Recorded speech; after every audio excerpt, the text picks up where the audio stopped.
జాగృతి సాగిస్తున్న జనంబాట కార్యక్రమంలో మరి 3వ జిల్లా చాలా అద్భుతంగా ప్రజలందరి దగ్గర నుంచి కూడా మంచి స్పందన వస్తూ ఉన్నది.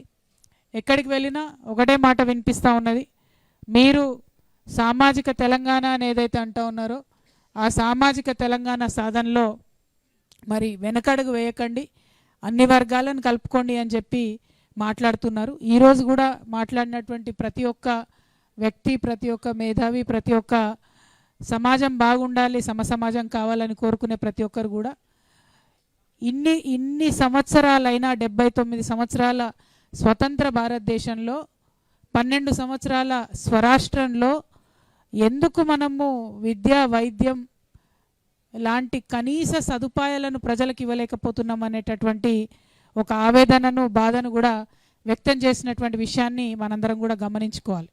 అంటే ఎక్కడికి పోయినా, ఏ జిల్లాకు పోయినా కామన్గా ఉండేటటువంటి సమస్యలే ఇవి. ఇదే అంశాన్ని నేను పదే పదే చెప్తూ వచ్చాను.